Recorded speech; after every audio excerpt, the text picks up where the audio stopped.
तो दोस्तों हाल ही में मैंने एक महाराजा नामक तमिल थ्रिलर मूवी को देखा है और इस मूवी को डायरेक्ट किया है नितिन स्वामीनाथन। IMDb में इसको मिला है 8.7 आउट ऑफ 10 और फिल्म के लीड रोल पे हम लोग विजय सेतुपति को देख पाते हैं और लीड विलेन रोल के अंदर हम लोग अनुराग कश्यप को देख पाते हैं। यूं तो ये मूवी बहुत ही ज्यादा सिंपल है लेकिन इसका एंड तक बहुत ज्यादा एक बड़ा सा ट्विस्ट आता है। तो इस मूवी को इस प्रकार से तैयार किया गया है कि पहले तो आप लोगों को थोड़ा सा परेशानी में डाल सकता है लेकिन एंड तक आते आते आपको सब कुछ क्लियर हो जाएगा। इसलिए आज की इस कहानी को आप लोग एंड तक देखना क्योंकि आज हम लोग इसी जगह पर इस महाराजा फिल्म को जानने वाले हैं। तो बिना किसी टाइम वक्त गवाए इंट्रो प्ले करते हैं।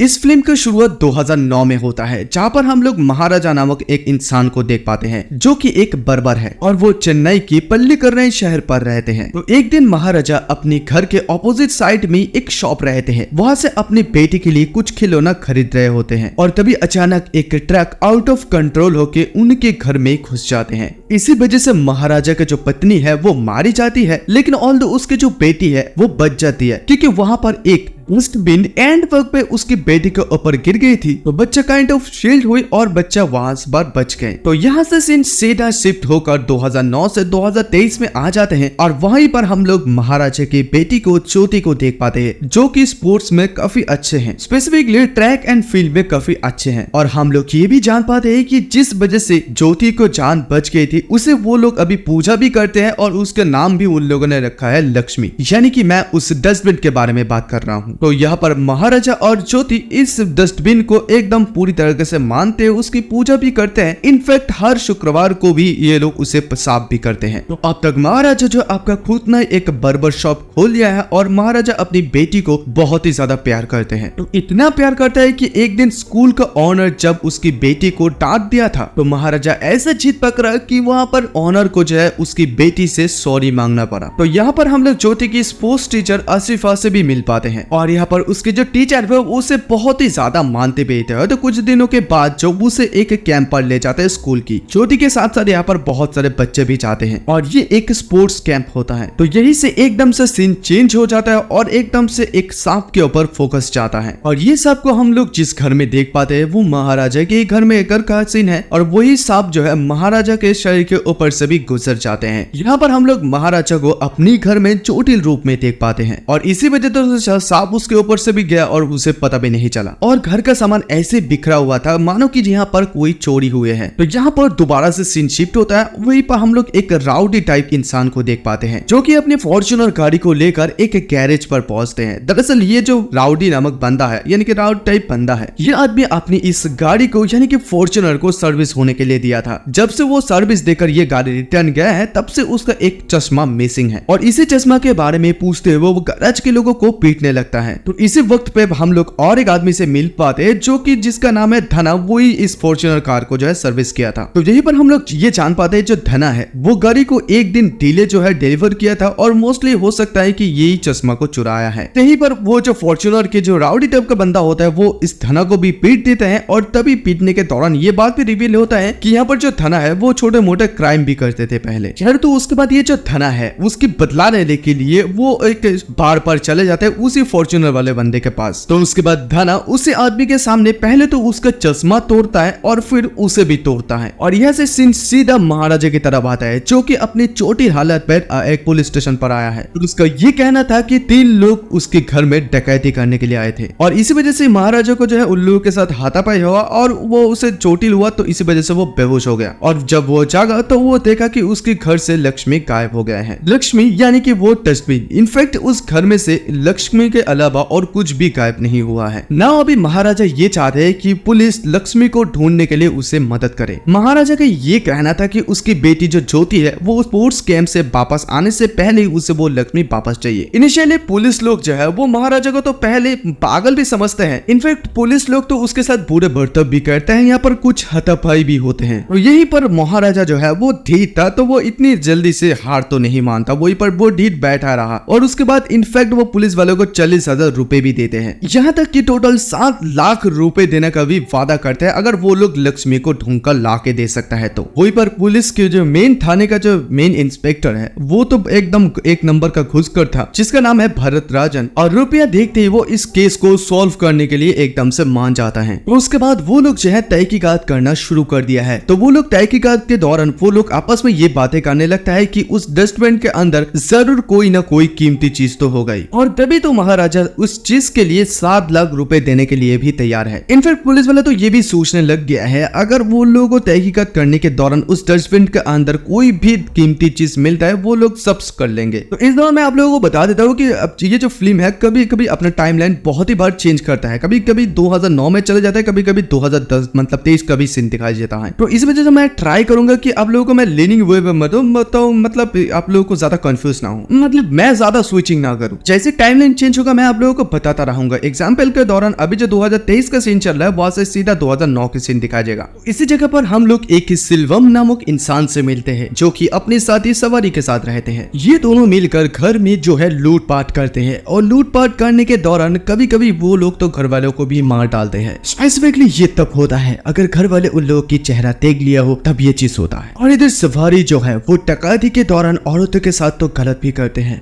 अरे ये काम जो है सिल्वम वो डकैती के दौरान नहीं करता है, लेकिन वो सवारी को इस चीज के लिए प्रोत्साहित करते हैं। उसके बाद हम लोग सिल्वम की जो है वाइफ को यानी कि उसकी जो फैमिली को भी देख पाते हैं। उसकी वाइफ की नाम है अविरामी, और वहीं पर उसकी वाइफ के साथ साथ हम लोग उसकी एक छोटी सी बेटी को देख पाते हैं जिसका नाम है अम्मू, और वो अपनी बेटी से बहुत ज्यादा प्यार करता है। और इसी पॉइंट पे हम लोग एक चीज भी नोटिस कर पाते हैं, जो उसकी जो बेटी है अम्मू उसकी पीठ पर किसी प्रकार का एक जख्म है। दोस्तों नोट करने वाली बात ये है कि सिल्वम की जो वाइफ है उसको अभी तक पता नहीं कि सिल्वम ऐसा काम भी करता है। इनफैक्ट उसके बीबी को तो ये लगता है कि वो सवारी के साथ मिलकर एक इलेक्ट्रिक शॉप को चलाते हैं, जो कि एक्चुअली में वो चलाता भी है लेकिन साइड में वो लूटपाट का काम भी करते हैं। उसके बाद वहां से सीधा सीन शिफ्ट होकर 2023 में आ जाता है। वहां पर हम लोग उस पुलिस ऑफिसर को देखते हैं, उस घुसखोर पुलिस ऑफिसर को, जो कि ये सोचता है कि वो लोग अगर यहाँ पर जो महाराजा का डस्टबिन है लक्ष्मी, अगर उसे वो लोग ढूंढ नहीं पाते है तो उसके वजह वो लोग एक नया खरीद कर उसे सेम पुराना जैसा मॉडल की तरह तैयार करके उसे वो लोग दे देंगे, और फिर वो लोग उन लोग से यानी कि महाराजा से 7 लाख रुपए ले लेंगे। तो उसके बाद क्या होना था, उसके बाद कुछ पुलिस ऑफिसर्स हम लोग ऐसे सीन्स में देख पाते हैं जो लोग इस चीज को ढूंढने के लिए लग पड़ते हैं। तो वो पुलिस ऑफिसर बहुत ज्यादा ढूंढ रहा था इन चीज को, लेकिन उन लोगों को ये चीज नहीं मिल रहा था। और इसी दौरान महाराजा जो है वो पुलिस स्टेशन पर ही रहता था, और इस दौरान वो पुलिस वालों के बहुत ज्यादा नौकर जैसे काम करते थे। लाइक जैसे कि उन लोगों की कार वॉश करना, उन लोगों के लिए मतलब खाना लेकर आना, उन लोगों के लिए थप्पड़ भी खाना लिटरली। उसके बाद पुलिस की खोजबीन के दौरान वहां पर वो लोग एक नल्ला सेवन नाम का आदमी के साथ मिलते हैं, जो कि पुलिस वाला तो नहीं है लेकिन पुलिस वालों के साथ ही काम करते थे, यानी कि खबर वबर देते हैं। हालांकि वो गुंडे टाइप का ही है, यानी कि वो चोरी वोरी भी करते थे, लेकिन हाँ वो पुलिस को खबर भी करते थे। तो ये नल्ला सेवन ऐसे एक आदमी को जानते थे जो कि वो महाराजा की लक्ष्मी टाइप ही एक चीज को बना सकता है, यानी कि डुप्लीकेट। और ये चीज पता चलती पुलिस वाले एकदम से बहुत ज्यादा खुश हो जाते हैं। उसके बाद हमें पुलिस स्टेशन का सीन दिखाया जाता है, जहाँ पर हम लोग उसी गैरेज का उसी आदमी को देखते हैं जो कि थाना की रिपोर्ट लिखाने के लिए यहाँ पर आए हैं, यानी कि वही थाना जो कि वो फॉर्च्यूनर वाले आदमी को मारा था वो कुछ दिनों से मिसिंग है। उसकी एक फोटो लेकर गैरेज का आदमी पुलिस स्टेशन पर आता है। तो महाराजा तभी उस फोटो को, इस थाना की फोटो को देख पाते हैं, और वो देखते उसके मुंह के जो एक्सप्रेशन है वो अचानक से बदल जाते हैं, और इस चीज से हमें ये पता चलता है कि उसके गायब होने के पीछे इसका भी हाथ हो सकता है। तो यह से कहानी उस दिन की फ्लैशबैक में जाते हैं, जहाँ पर हम लोग देख पाए थे कि महाराजा के ऊपर से वो सांप निकल गए थे। वो जब अपनी आंखें खोलते हैं तो उसे एक गाड़ी के टूल बुक की रिसिप्ट मिलते हैं। तो यही वो उस फॉर्च्यूनर गाड़ी की रिसिप्ट है जिस गाड़ी को धना ने पिछली रात इस्तेमाल किया था, और इसी वजह से तो धना जो है अपनी गाड़ी को लेट डिलीवर किया था एक दिन। तो इसी वजह से जो महाराजा है उस राउडी बंदे के पास पहुंचता है जो कि उस बार पे शराब पी रहा था। तो महाराजा उस राउडी बंदे को जो साथ जो बातें करने की कोशिश करता है, लेकिन वो राउडी बंदा उसे भाव भी नहीं देता है। और तभी वहां पर धना आया था जो कि उस फॉर्च्यूनर वाले बंदे को खूब मारा था, जैसे कि मैंने आप लोगों को पिछले वाले वीडियो में मतलब पिछले वाले बताया था। तो अभी आप लोग ये देख पा रहे हैं कि धना और महाराजा का जो कहानी कैसे कनेक्ट हो रहा है। तो इट्स दैट ये क्लियर होता है कि जब महाराजा के घर में तीनों लोग चोरी करने के लिए आया था उनमें से धना भी एक था। तो उसके बाद यहाँ पर जो महाराजा है वो धना के इसी वजह से पीछा करता है, और पीछा करते करते धना के भी समझ आ जाता है कि कोई उसकी पीछा कर रहा है। तो इसी वजह से वो एक सुनसान जगह पर चले जाते हैं। तो उसी जगह पर धना अपने आदमियों को बुलाकर महाराजा को वहीं पर पीटने लगता है। तो धना के बाद से ये पता चलता है कि वो महाराजा को जानता है, इनफैक्ट वो ये भी जानता है कि महाराजा कौन सा काम करता है, यानी कि वो इनफैक्ट ये जानता है कि वो एक बर्बर है। तो उसके बाद धना के आदमी के साथ महाराजा का जो है लड़ाई छिड़ जाते हैं और यहाँ पर जो है महाराजा वो धना के लोगों को मारने लगता है। इनफैक्ट वो एंड जो है धना को भी पीट देता है और उससे पीटने के दौरान उसे पूछताछ करने लगता है कि उसके घर में और 2 लोग कौन आए थे। तो तभी उसके जवाब में धना ये बताता है कि जो उनमें से एक है वो पुलिस के लिए भी काम करता है। और ये बात कहते हुए वो महाराजा के पैर में एक नुकीली चीज से मारते हुए वहां से वो भाग जाता है, यानी कि भागने की कोशिश करता है। और जैसे वो भागने जाता है तभी महाराजा एक लंबा सा चाकू को लेता है और वो सही जो है उसके गले को धड़ से अलग कर देता है। तो जी हाँ दोस्तों, यहाँ पर महाराजा ने जो है धना को मार दिया है और इसी वजह से धना गायब हुआ। और हमें अभी जो सीन हम लोगों ने देखा था कि महाराजा क्यों धना की फोटो को देखकर ऐसे एक्सप्रेशन दे रहे थे, और यहाँ पर महाराजा इसी वजह से जो है यहाँ पर रह रहे ताकि उसे और भी 2 लोगों का पता चल जाए। और इसी वजह से रह रहे और एक कारण है क्योंकि वहाँ पर धना ने उसे बताया था कि एक आदमी पुलिस के लिए भी काम करते हैं। और यही पर हम लोग और एक चीज को नोटिस करवाते हैं कि जो महाराजा है यहाँ पर बहुत सारे पुलिस ऑफिसर के जो पीठ को वो एक चीज को जांचने के लिए हर एक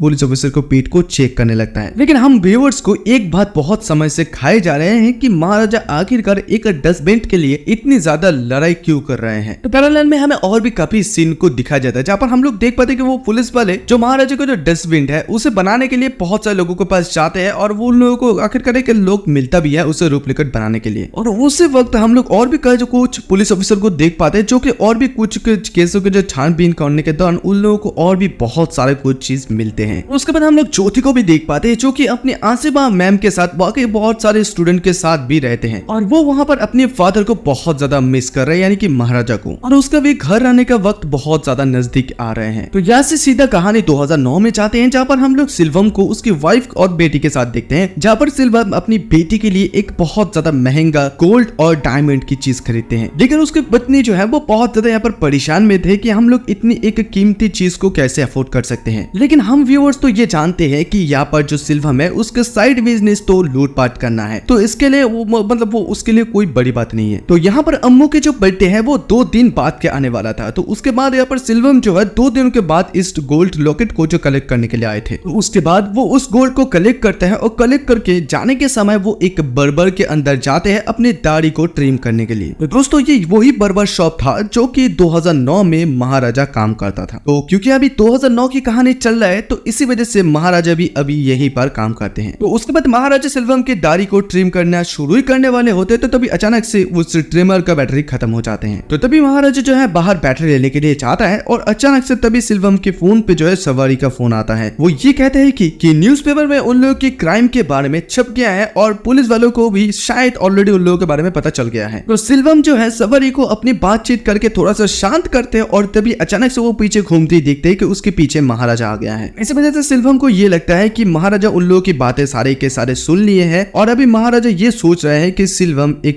क्रिमिनल है। तो उसके बाद सिल्वम यहाँ पर अपने ट्रिम वगैरह करके वो अपने घर वापस जाते हैं और वो घर वापस जाकर वो देखते हैं उसकी बेटी के लिए जो वो लॉकेट लेकर आए थे अम्मू के लिए वो गायब हो गए हैं और वो इस लॉकेट को महाराजा के सैलून पे रखकर आ गया था और यहाँ पर महाराजा को इस लॉकेट को मिल गई थी और वो लॉकेट को यहाँ पर देने के लिए वो सिल्वम के घर की तरफ निकलते हैं। और विधि का विधान ऐसा देखो कि पुलिस भी उसी वक्त सिल्वम के घर पे आ जाते हैं। और तभी इधर सिल्वम जो है वो ये नोटिस करता है कि महाराजा जो है उसके साथ वो अपनी पुलिस ऑफिसर को यानी कि पुलिस को लेकर आ रहे थे। तो यहाँ पर सिल्वम को ये लगता है कि महाराजा इन सारे पुलिस को लेकर आए हैं। लेकिन हम व्यूअर्स तो ये जानते हैं कि ये बिल्कुल भी नहीं था क्योंकि यहाँ पर जो महाराजा है वो तो लॉकेट को वापस करने के लिए यहाँ पर आ रहे हैं। तो यहाँ पर लाइक और भी बहुत सारे कुछ चीजें होता है जैसे कि यहाँ पर जो सवारी है वो पुलिस के ऊपर ही फायर कर देता है और क्रॉस फायर पे सवारी वहां पर मारा जाता है। और यहाँ पर जो पुलिस ऑफिसर है यहाँ पर जो सिल्वम की वाइफ और पूरी महल वालों को सामने ये बता देता है कि सिल्वम और सवारी मिलकर ये दोनों डकैती करते हैं और उसके अलावा ये लोग औरतों के साथ बहुत ज्यादा जोर जबरदस्ती भी करते हैं। और ये चीज सुनते जो सिल्वम की वाइफ है वो उसकी हस्बैंड के साथ उसकी सारा निष्ठा यानी कि सारा नाता जो भी था वो तोड़ देते हैं। तो यहाँ पर जो सिल्वम की पूरी दुनिया थी वो पूरी दुनिया एक बार में एक झटके में बदल गई और इनफैक्ट वो इन सारे चीजों के लिए वो महाराजा को दोष दे रहा था। Now coming back to the 2023 जहाँ पर पुलिस वालों का जो वो नकली डस्टबिन तैयार हो गया था। अभी नन्ना शिवम की मदद से यहाँ पर जो पुलिस वाले हैं इस डस्टबिन को अभी थोड़ा सा पुराना बना रहा था। वो लोग यहाँ पर कुछ डेंट वगैरह डालते हैं ताकि एकदम महाराजा के डस्टबिन की तरह ही लगे। वो पुलिस वालों को सिर्फ एक ही चीज की जरूरत है, अभी वो एक चोर वाले के ढूंढ रहे थे जो ये क्लेम करेगा कि उसने उसकी जो लक्ष्मी है उसे चुराया था। तो इससे ये होगा कि वो चोर भी पकड़ा जाएगा, यानी कि चोर को भी सजा नहीं होगा, और यहाँ पर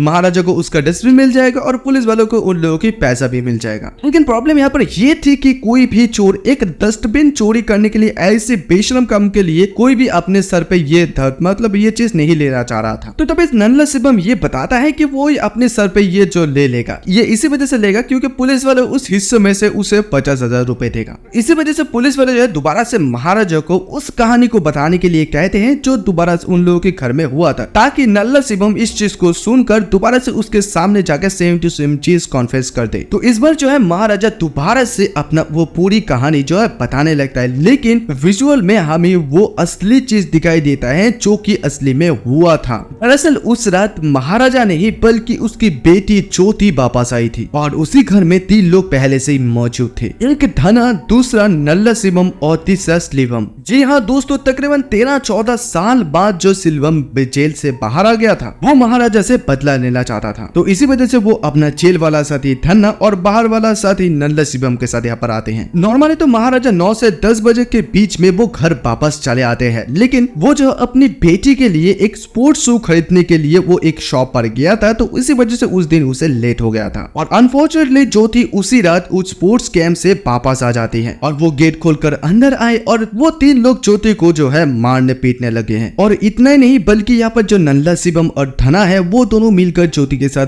खराब भी करते हैं। लेकिन यहाँ पर जो सिल्वम थे वो यहाँ पर जो ज्योति के साथ कुछ किया नहीं, लेकिन वो हमेशा की तरह ही वो इन लोगों को जो है रोका तो भी नहीं और चीयर्स भी किया था। तो उसके बाद वो लोग महाराजा के लिए कुछ समय तक इंतजार भी किए थे, लेकिन देर होने के बावजूद से वो लोग वहां से निकल गए। और जब महाराजा वापस आया तो अपनी बेटी को ऐसी बुरी हालत में वो पाया, तो उसके बाद फौरन उसे जो है हॉस्पिटल लेकर गया। वहीं पर ज्योति महाराजा से ये वादा किया, मतलब वादा करवाया कि ज्योति के साथ जिसने भी ये हालत किया है महाराजा उस आदमी को उसके सामने लेकर आए। और ज्योति यहाँ पर ये भी रिवील करता है कि एक आदमी के पीठ पर कुछ ट्यूमर जैसा चीज था। और दोस्तों इसी वजह से जो है महाराजा पुलिस ऑफिसर में जो जितने भी सारे पुलिस ऑफिसर थे उन लोगों की पीठ को चेक करता था। और उसके बाद महाराजा जो है खुद वापस आता है घर में और आते ही खुद को वो चोटिल करता है। और गाइस ये वही वाला साफ वाला सीन है। तो उसके बाद उसका जब होश आया तभी उसे वो टोल प्लाजा वाला रिसीव मिला और उसके बाद क्या हुआ है आप लोगों को तो पता ही है। तो गाइस अभी हम लोगों को ये पता चलता है कि एक्चुअली में जो यहाँ पर महाराजा ने अपने डस्टबिन का कहानी बनाया था, एक्चुअली में उसके साथ जो उसने बताया कि उसने जब घर में गया तो 3 लोगों से मारा, उसके साथ एक्चुअली में कुछ भी नहीं हुआ बल्कि उसकी बेटी ज्योति के साथ हुआ था। वो काइंड ऑफ इस चीज को वो रिवील नहीं करके वो जस्ट इस डस्टबिन के उत्सर से वो इस चीज को पता लगाने की कोशिश कर रहा था कि किस इसने काम किया है। तो दोस्तों यहाँ पर हम लोगों को जो विजुअल्स में तो सारा चीज क्लियर कर दिया था, लेकिन यहाँ पर जो ओरिजिनल में है वो महाराजा वही जो कहानी है वो अपनी पुलिस के सामने वो दोहराया था। वो ये सब कुछ ये बोलकर किया है कि वो ये सब कुछ चीजें उसके साथ हुआ है। इस बात को सुनते इधर नल्ला शिवम को तो ये आइडिया हो गया था कि उसने जो क्राइम किया था वो उसी के बारे में बात करे, क्योंकि एग्जैक्टली उसी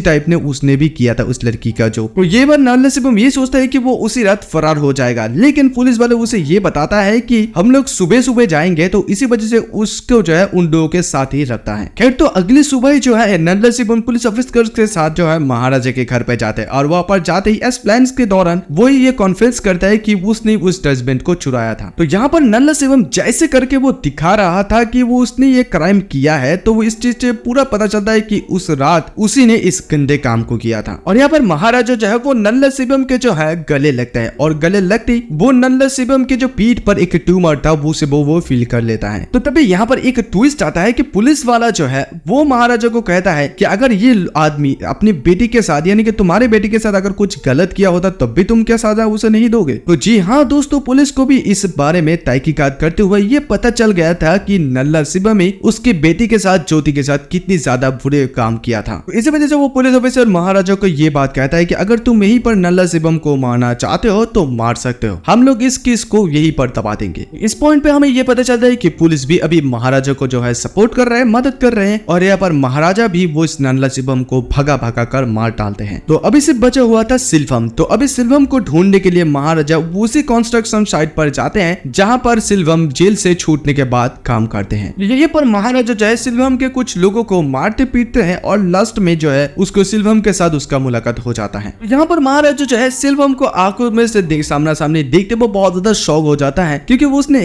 एक्सपेक्ट ये नहीं किया था कि उसकी तीसरा नंबर आदमी ये सिल्वम ही होगा। तो ये क्यों, ये आप लोगों को आगे पता चल जाएगा। तो खैर उसके बाद उन दोनों के बीच में थोड़ा सा हाथापाई हो जाता है और पर हाथापाई होने के दौरान महाराजा लास्ट में जो है यहाँ पर जो सिल्वम है उसे तो घायल ही कर देता है। तो घायल हो जाने के बाद सिल्वम ये बताता है कि तो मेरा जो ये बाहर का घाव है ये तो कुछ दिनों के बाद ठीक हो जाएगा, लेकिन मैंने जो तुम्हें चोट दिया है वो कभी भी हील नहीं होगा। बेसिकली वो ये कहने की कोशिश कर रहा था कि सिल्वम के लोग जो है महाराजा की बेटी के साथ कैसे गलत काम किया था। इसी पॉइंट पर जो है आसिफ ज्योति को लेकर इसी जगह पर आ गए थे, जो कि काइंड ऑफ थोड़ा सा रिकवर हो गए थे। तो ज्योति यहाँ पर जो है फेस टू फेस सिल्वम के साथ बातें करते हैं। तो ज्योति ये कहते हैं कि मैं स्ट्रांग हूँ, मैं इस चीज से जो है जल्दी हील हो जाऊंगी। तो वो ज्योति ये भी बताते हैं कि तुम लोग सिर्फ इस चीज को जो है सिर्फ पैसों के लिए करते हो, क्या तुम्हें ये भी पता नहीं है कि तुम्हारे भी बेटी है, क्या तुम्हें ये पता नहीं है कि लड़कियों को इस चीज को कितनी ज्यादा झेलना पड़ती है। बेसिकली ज्योति को ये लग रहे थे कि सिल्वम के जो आदमी लोग है वो वहाँ पर सोना चोरी करने के यानी कि गोल्ड चोरी करने के लिए आए थे। तो इसी वजह से ज्योति अपने